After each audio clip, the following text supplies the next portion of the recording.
Hello, this is Zishan of the Alight team. I'm going to be walking very quickly through a breadboard implementation of our design. As you can see, it has four main components: the FTDI chip for USB communication, the Atmega 328P, which is the microcontroller, the external EEPROM for data storage, and the GPS unit for satellite data retrieval.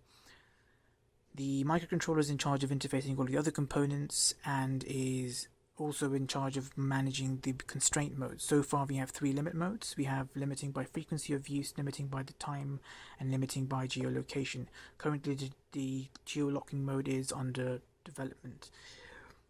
So far the system works as follows. When the user presses the button, the red LED, which we're using as a replacement for the heating element at the time being, lights up, and then when the user lets go, the GPS system searches for a fix with the satellite. The moment it gets a fix, within the 10-second window we've set for it, it sends the data to the microcontroller. The microcontroller in turn then sends the data to the EEPROM for storage and related retrieval, which I'll get to in a minute.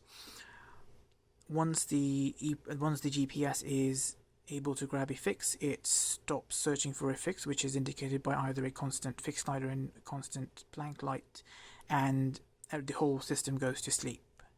On the screen you can see a simple interface I put together for the testing of the design. Once connecting to it over USB, you can select where to save the file and just get the GPS data. This creates a CSV file on the desktop, which we will open, and you can see it contains all of the data. These three are the time, this is the date, and this is the longitude and latitude. For the final product, we hope to put together a more polished and intuitive interface. What you see in front of you is a mock-up for the website, which is still in development. The design includes various data interpretive devices, and the user is also able to set their preferences and various constraint modes, which I will demonstrate next. This is a brief demo of the constraint mode. I'm going to be demonstrating the frequency limit mode, which limits by the frequency of use. So we put in, the user enters 3 and then sends the data. Then moving back to the breadboard, we can trigger the system 3 times. So 1, 2, 3. And then on the 4th try it shouldn't light, as you can see.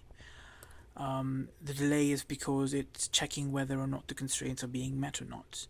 And as you can see right now, the GPS is trying to get a fix and will send the current location, time, and date of when the user triggered the system to the microcontroller, which will store it in the EEPROM.